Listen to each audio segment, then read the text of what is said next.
Policía capturó a alias Ñorqui de 19 años, quien habría participado en el asesinato de Efraín Ruales. Además, se confirmó que el arma utilizada en el crimen está involucrada en otros delitos. Policía rescató a una menor de 16 años que habría sido obligada a prostituirse. La menor habría prestado servicios sexuales incluso a personas de su núcleo familiar. Nuevo sicariato en el país. Cámaras grabaron cuando disparan por la espalda a un hombre que se encontraba en un bar.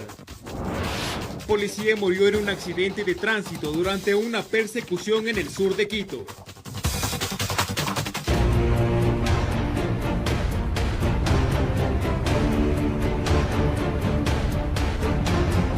Muy buenas noches, bienvenidos a la emisión estelar del Comercio TV. Aquí lo más destacado del día: un tercer sospechoso de haber participado en el crimen de Efraín Ruales fue capturado en el sector de Lomas de Sargentillo, en la provincia del Guayas.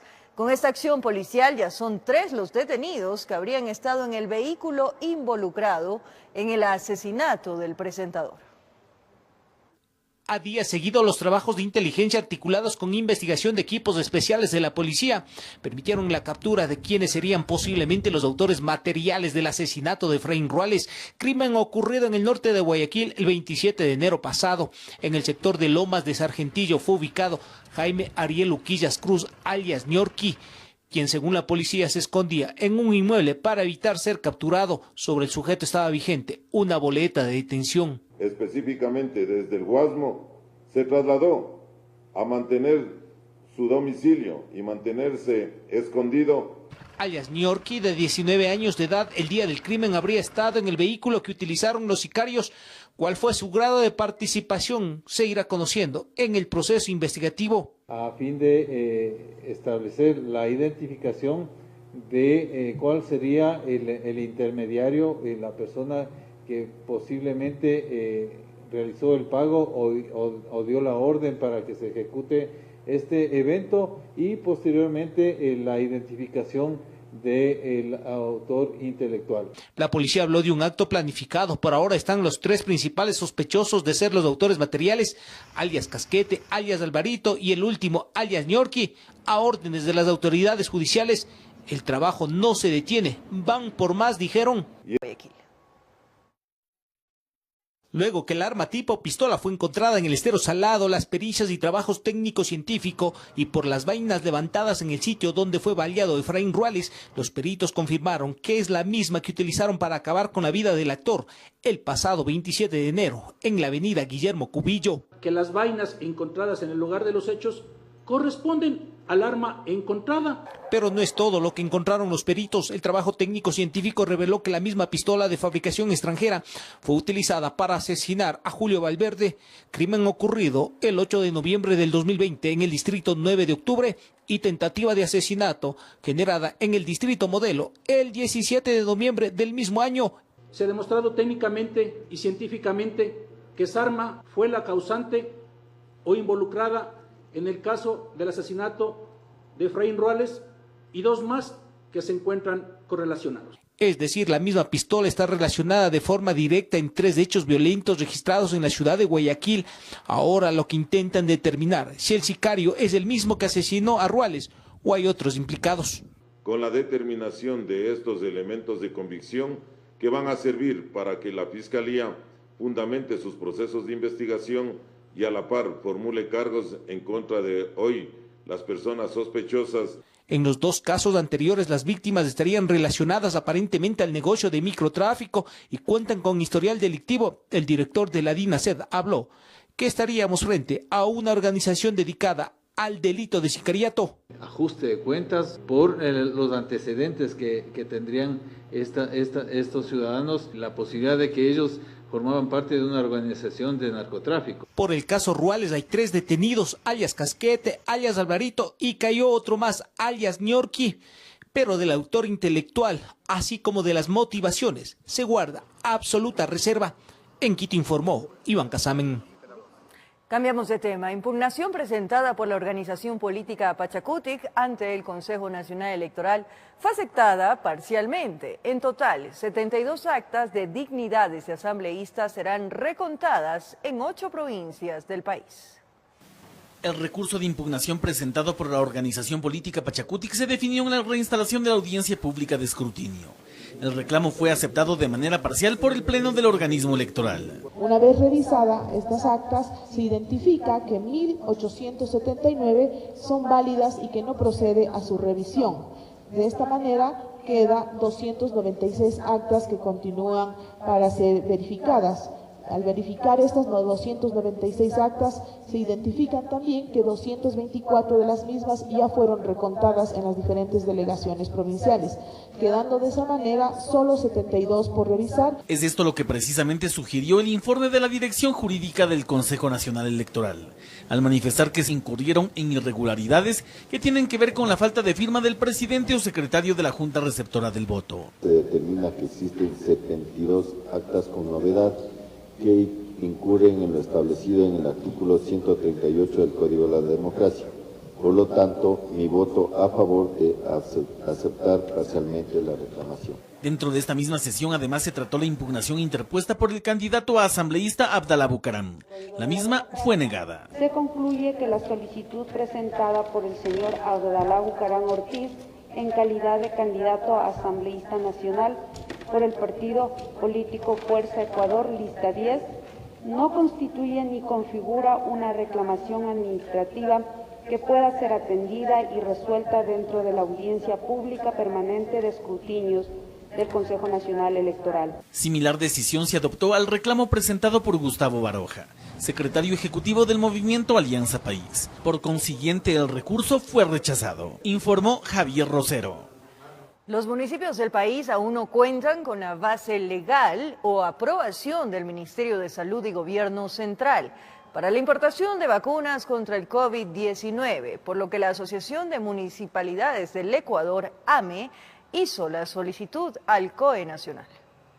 Tras la apertura del gobierno central para que los 221 municipios del país puedan importar vacunas contra el COVID-19, Guayaquil lleva la delantera y la negociación de 2 millones de dosis será directa con 3 farmacéuticas. Sin embargo, la Asociación de Municipalidades del Ecuador sostiene que lo que falta es una base legal que permita la compra. La delegación para que los municipios que puedan comprar una vacuna lo puedan hacer mediante una delegación que tiene que ser a través de un acuerdo ministerial desde el ministro de Salud.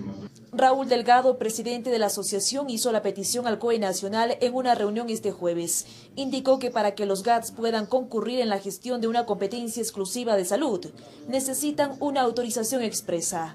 En el marco de la ley poder realizar lo que ellos plantean y cada alcalde tendrá su propia dinámica de poder hacer las gestiones pertinentes. La solicitud fue acogida por el COE Nacional. Su presidente Juan Zapata precisó que es un tema que tendrá que resolver la cartera de salud. Si bien es cierto, el Ministerio de Salud Pública es parte de la plenaria del COE Nacional, el plan de vacunación es un tema operativo técnico que lo maneja el Ministerio de Salud Pública. Por otro lado, la plataforma de Contraloría Social al plan de vacunación creada por la Comisión Nacional Anticorrupción está en desacuerdo que los municipios gestionen la vacunación por cuenta propia. No sé hasta dónde haya capacidad operativa y sobre todo que no es equitativa para que un municipio grande adquiera, por ejemplo, vacunas y los municipios pequeños no lo adquieran. Municipios como el de Cayambe, Guaranda, Cotopaxi, Ambato, Quito y Cuenca han hecho público su interés de comprar vacunas, informó Priscila Cadena. La situación de los hospitales en la capital sigue siendo compleja en el tratamiento de los casos de COVID-19. En el Hospital Centinela IESUR, más de 200 pacientes diarios son recibidos en los puntos de triaje con afecciones respiratorias. Estamos en pleno COVID y ustedes han reunido bastantes personas. Ya, pues, y si nos morimos, vamos a morirnos todos. Escenas como estas, en donde se evidenció el irrespeto a las medidas de bioseguridad, el no uso de la mascarilla y el incumplimiento del distanciamiento social, vivido durante el mes de enero y las primeras semanas de febrero, mantendrían en jaque a los galenos de los hospitales en la capital. Ahora, un mes después de estos eventos, las casas de salud en Quito presentan una situación complicada por la alta demanda de pacientes con COVID-19. Epidemiológicamente hablando, estamos recién en lo que serían las elecciones y las aglomeraciones de elecciones, pero considerando los sucesos que hubieron en Carnaval, hay que proyectarse en una tendencia al alta debido a la baja responsabilidad social que se denotó a nivel de playas. En el Hospital IESUR, considerado centinela en el tratamiento de la enfermedad, A diario reciben más de 200 pacientes con complicaciones respiratorias, mismos que son evaluados y derivados a las distintas áreas de tratamiento.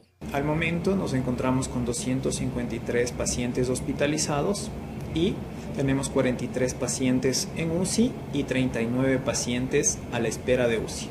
Además expresan su preocupación ante el repunte de casos pediátricos infectados con el virus, lo que enmarcaría un cuadro epidemiológico familiar alto.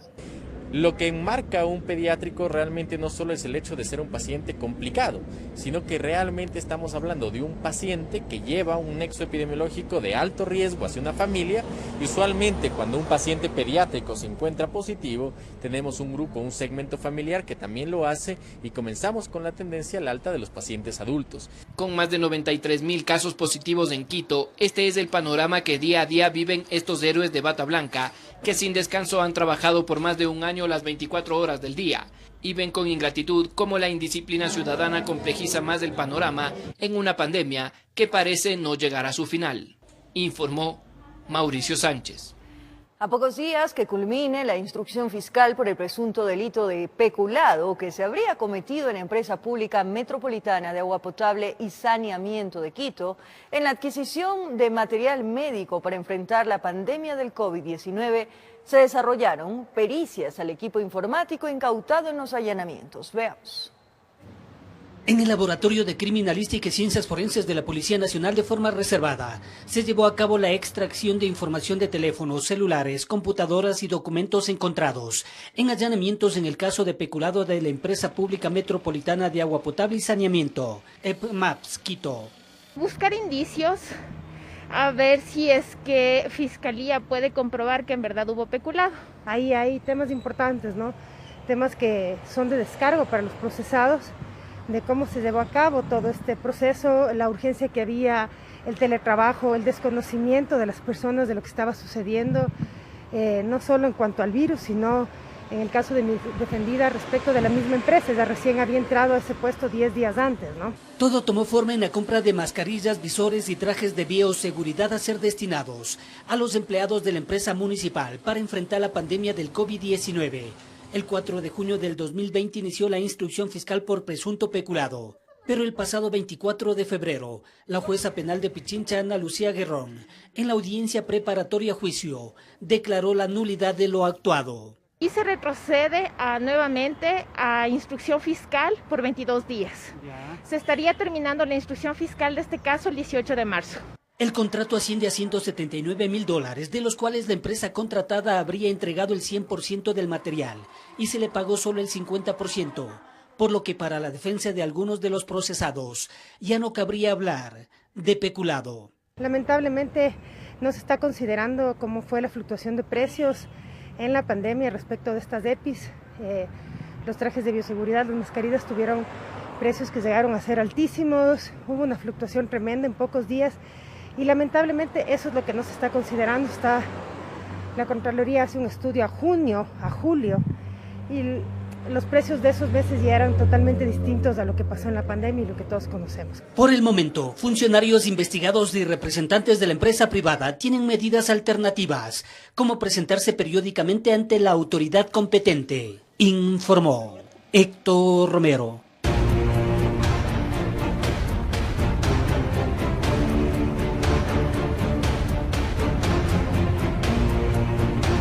Un medio digital ecuatoriano denunció una supuesta reunión entre el candidato presidencial Yacu Pérez y el juez del Tribunal Contencioso Electoral, Ángel Torres.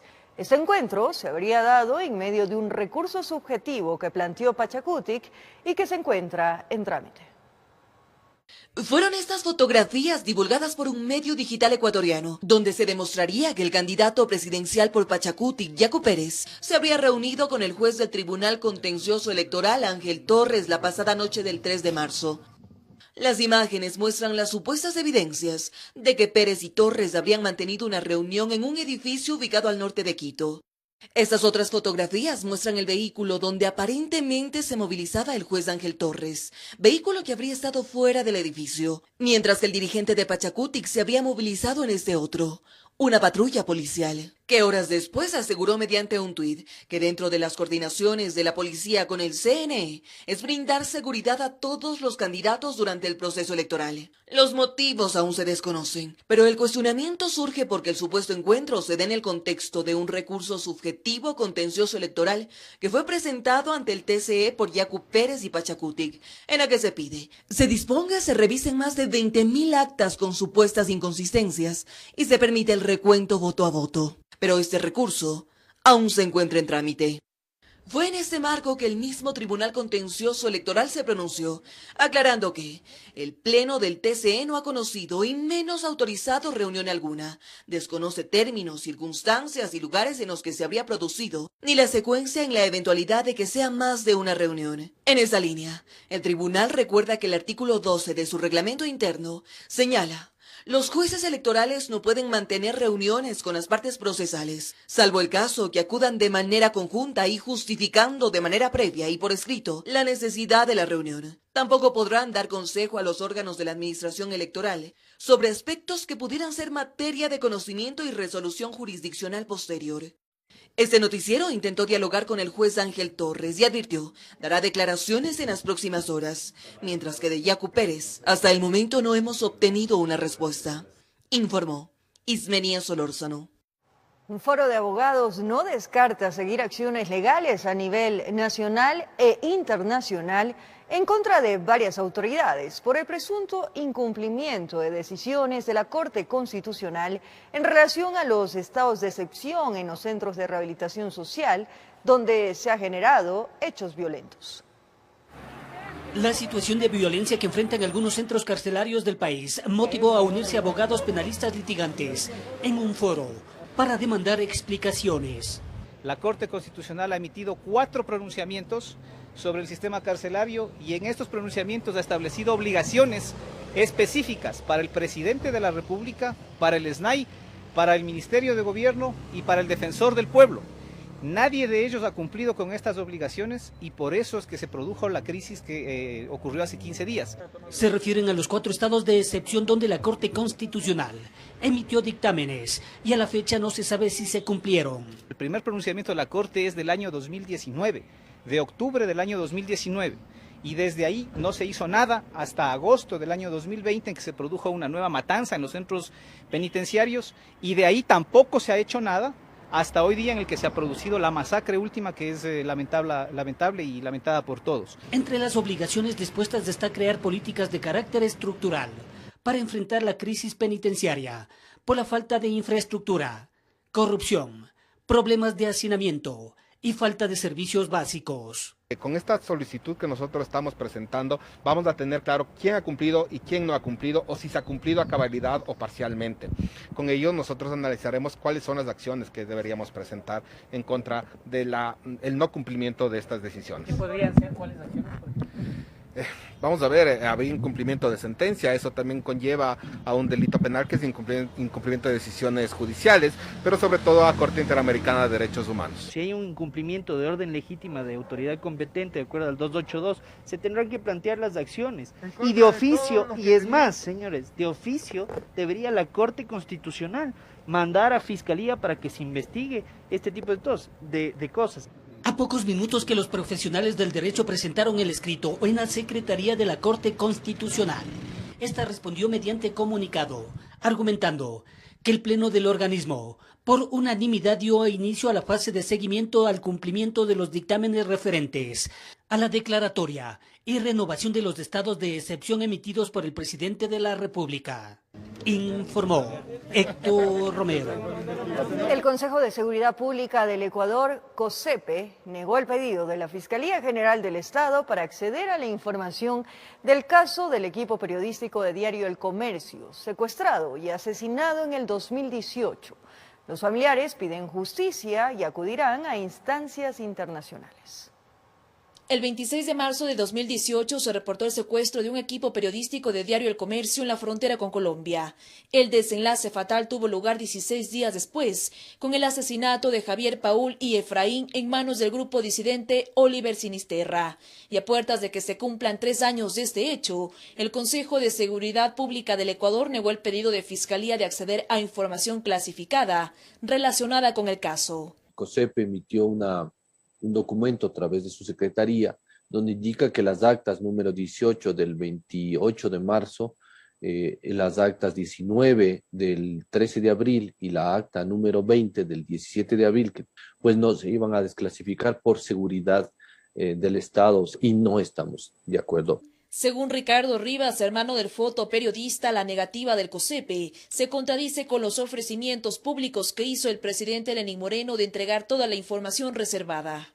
Que 7 veces el presidente Moreno indicó que se iba a desclasificar la información. Lamentablemente esto no se ha dado, esto se confabula un camino a la impunidad. Para Cristian, hijo de Efraín Segarra, con esta respuesta del COSEP se evidencia la poca intención que tendría el Estado de transparentar las acciones tomadas en su momento. Esto cuando el caso, asegura, no tiene avances, una investigación que sigue en etapa previa. No tener voluntad política, de no tener una voluntad judicial de que las investigaciones avancen. Han pasado 3 años y no tenemos absolutamente nada nuevo. Tras la muerte en un operativo de Walter Patricio Arizala, alias Guacho, responsable del asesinato del equipo periodístico, tampoco hay resultados efectivos desde Colombia, menciona Segarra. Sabemos que hay 3 procesos en camino que se están desarrollando, sabemos que hay personas que están colaborando, pero de momento también las investigaciones han avanzado lento. Una lucha de 3 familias que buscan justicia y que acudirán a instancias internacionales, informó Priscila Cadena. Más adelante, policía rescató a una menor de 16 años que habría sido obligada a prostituirse. Incluso habría prestado servicios sexuales a miembros de su propia familia. Además, hallan feto de 12 semanas de gestación en un cementerio. Los detalles en breves minutos.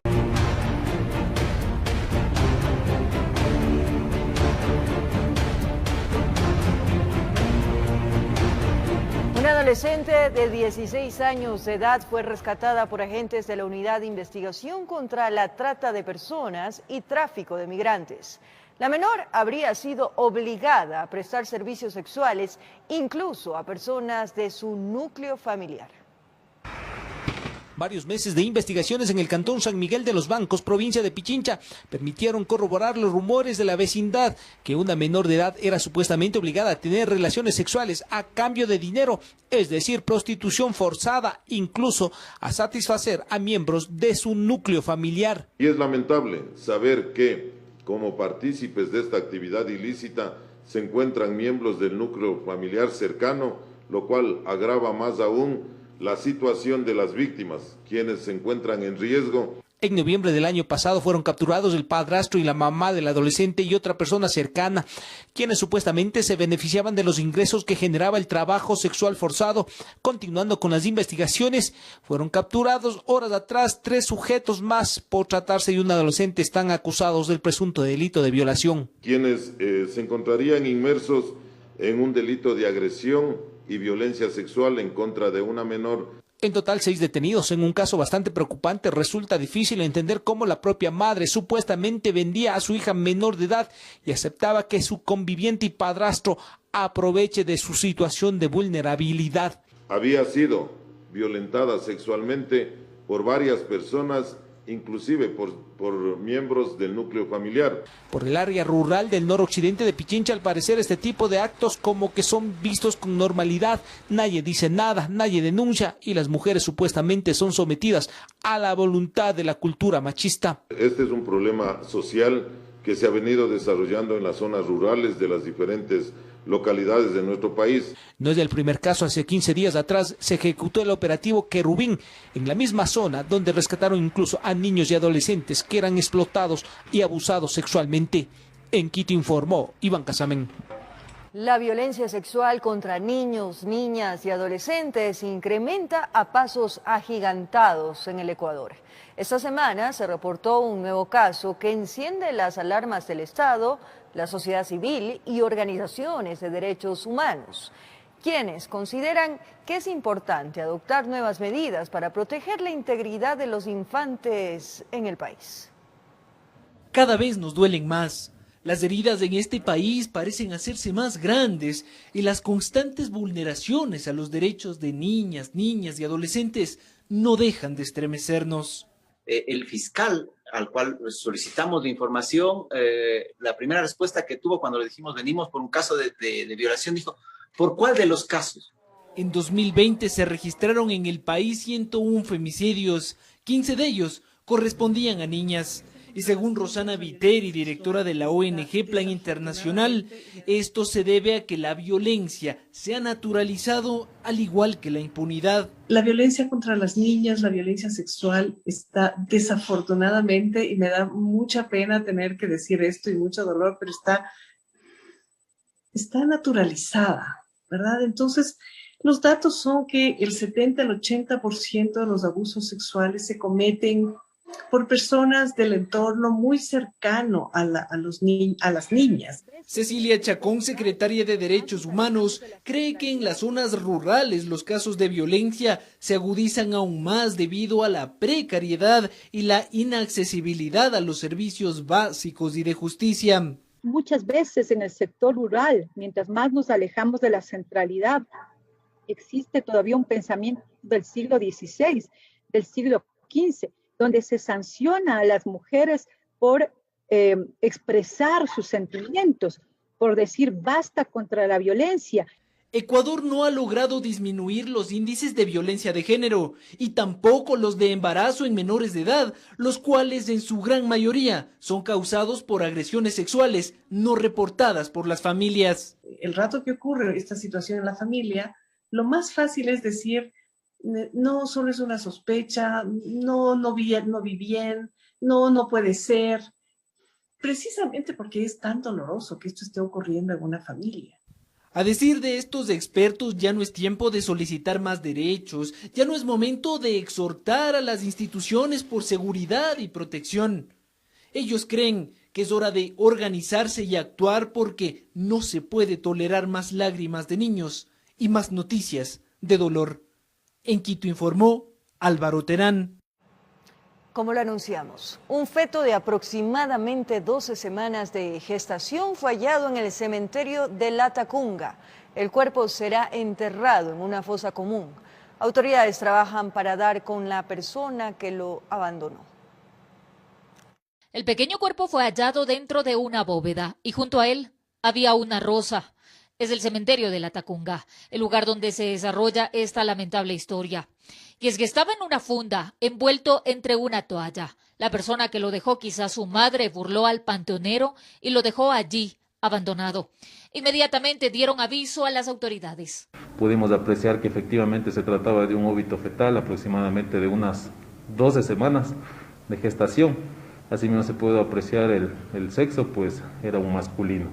El hallazgo inusual sorprendió a quienes hacían las rondas, pues no se imaginaron que iban a encontrar un feto. Las autoridades realizan un barrido de cámaras para dar con quién dejó el pequeño cuerpo, pues se hallaba prácticamente fresco. Se encontraba todavía intacto, pues, el óbito fetal. Todavía se encontraba todavía no estaba en un avanzado estado de putrefacción. Se encontraba en estado normal. El feto inmediatamente fue llevado hasta la morgue para avanzar con las pericias. Para hacer los estudios necesarios, la necropsia para saber las causas y también de ahí Fiscalía nos dispondrá la inhumación ya de este cuerpo en una fosa común en el cementerio. Mientras tanto, las autoridades continúan con las indagaciones y así determinar si se trató o no de una muerte natural en el vientre de su madre. Al momento se puede haber efectuado tal vez por un aborto consentido o no consentido. Informó Marilyn Jaramillo. Policías que participaban en una persecución sufrieron un accidente de tránsito. Producto de ello, un uniformado murió y otro resultó herido. El vehículo robado fue recuperado y uno de los presuntos delincuentes capturado. En horas de la madrugada, el cabo segundo Edison Chávez y su jefe de patrulla estaban de amanecida. Una alerta de persecución a los causantes del robo de un vehículo acabó con la tranquilidad de la fría madrugada. El chofer del auto y su acompañante fugaban por la avenida Simón Bolívar. La tragedia sucedió en el límite entre el cantón Quito y Mejía. Acude con su unidad a un auxilio que se reporta como un vehículo robado en el sector de la Kennedy. El agua acumulada en la carretera, sumado a eso la neblina y la lluvia que caía, hicieron que el uniformado pierda el control del patrullero, chocando contra el parterre y volcándose aparatosamente. El vehículo policial pierde estabilidad y sufre un volcamiento. Malherido fue llevado el uniformado hasta el hospital de la institución, donde los galenos no lograron estabilizarlo y falleció a los pocos minutos. El golpe en la cabeza fue la herida que terminó con la vida del cabo segundo Edison Chávez, de 32 años de edad, mientras su compañero se recupera satisfactoriamente. Al momento se encuentra estable y estamos nosotros optimistas en que él saldrá bien. A pesar del accidente, la persecución no paró. Terminó a la altura de Guamaní, en la avenida Maldonado. El conductor perdió el control y chocó. Las unidades policiales que estaban en el operativo lograron su captura. Quien registra antecedentes por receptación en el 2015 y por asociación ilícita en el 2020. En el distrito Eloy Alfaro se levantó una capilla ardiente en memoria del cabo segundo. El uniformado tenía 10 años en la institución. En Quito informó Iván Casamen. Un sujeto conocido como alias Merlín fue abatido mediante la modalidad de sicariato en la ciudad de Machala. Según el jefe de la DINASET, el sujeto se dedicaba al expendio de drogas en el sector y la muerte se debe a ajustes de cuentas. 60 metros. Una nueva muerte violenta se registró en la ciudad de Machala. Se trata de José Moreira Saquisaca, de 33 años, conocido con el alias Merlín, quien cayó abatido en una acera en el barrio Urdesa, ubicado al este de la ciudad de Machala. Bueno, por información que se ha podido levantar en el lugar de los hechos, es un ciudadano que se dedica prácticamente a expender sustancias estupefacientes aquí en el sector. El suceso se registró en la avenida Jambelí, 12 de diciembre. Según testigos, el occiso conversaba con dos amigos cuando de repente aparecieron 4 sujetos a bordo de 2 motos y dispararon. El ciudadano fallecido había estado parado en el exterior de un domicilio. En ese momento llegan los victimarios y le empiezan a disparar y él sale corriendo y empieza la persecución. Alias Merlín, quien fue impactado en la cabeza, corrió herido y calles más adelante se desplomó sin vida. Sus 2 amigos también fueron alcanzados por los proyectiles. Heridos fueron trasladados hasta una casa de salud donde están con pronóstico reservado. Tenemos indicios balísticos.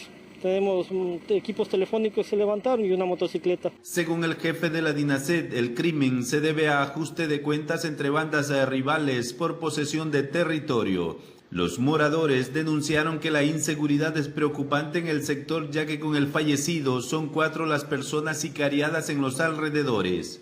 Ya asustado y lamentablemente uno ya no puede salir de la casa y andar con cuidado siempre. Con la muerte violenta de alias Merlín ya suman 28 crímenes en iguales condiciones en la provincia de El Oro. La mayoría es por ajuste de cuentas. El cantón con mayor índice es Machala, con 13 muertes violentas, seguido de Pasaje con 7 y Huaquillas con 6. Informó Richard Ceballos. En Quevedo, provincia de Los Ríos, la cámara de seguridad de un establecimiento de comidas grabó el instante cuando un hombre vestido de negro asesina a sangre fría a un sujeto que se encontraba en el restaurante. El sicario camina lentamente y dispara en la cabeza de su víctima por 4 ocasiones para después huir a bordo de una motocicleta. Se desconocen los motivos del crimen.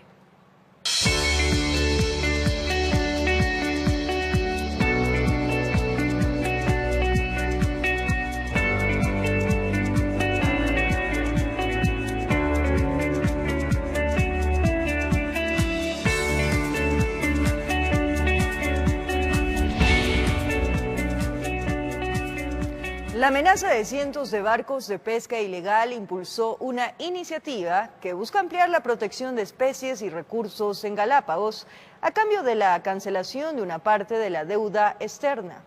En esta segunda entrega de nuestro especial, expertos explican cómo se ejecutaría este proyecto, mientras el gobierno afirma que podría atentar contra la soberanía nacional.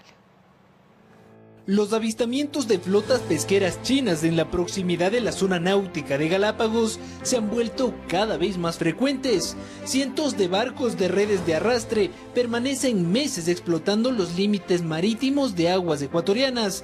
Incluso en el 2017, la tripulación de un barco chino fue sentenciada a varios años de cárcel por capturar ilegalmente especies en peligro de extinción.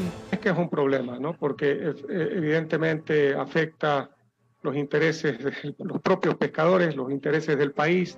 Ante este inminente riesgo, organizaciones internacionales impulsan una propuesta de conservación que busca canjear deuda externa del gobierno a cambio de ampliar la protección marítima de Galápagos. En el fondo es como traer el dinero de vuelta a Ecuador, un dinero que se le debe hoy día comercialmente a deudores fuera del país. Y poniendo ese dinero más bien entonces en el beneficio de los ecosistemas que van a beneficiar finalmente a algunos de los grupos más vulnerables de Ecuador, que son las comunidades costeras, ¿cierto? El presidente del gremio pesquero, Bruno Leone, tildó a esta iniciativa de ilegal e inconstitucional, ya que amenaza la soberanía nacional y alimentaria, además del derecho al trabajo de los pescadores ecuatorianos. La propuesta no tiene ningún sustento técnico, más allá de unos cuantos criterios, no lo tiene. Días atrás, el Ministerio de Defensa afirmó que el proyecto atenta contra la soberanía nacional. Por ello enviamos una solicitud a esta cartera de Estado para que explique sus razones. Sin embargo, hasta el cierre de este reportaje no obtuvimos una respuesta. Expertos consideran que la negativa por parte del gobierno no es más que un malentendido, porque este tipo de iniciativas de conservación ya han sido aplicadas en el Ecuador en repetidas ocasiones a lo largo de la historia. Yo creo que hay un malentendido respecto de que aquí no hay ningún grupo que vaya a quedarse con esos dineros o que vaya a retener o manejar esos dineros. Esos dineros serían manejados por el pueblo ecuatoriano y como defina el gobierno. Las propuestas están sobre la mesa y solamente a través del diálogo entre los actores implicados se podrá tomar una decisión. En Quito informó Álvaro Terán.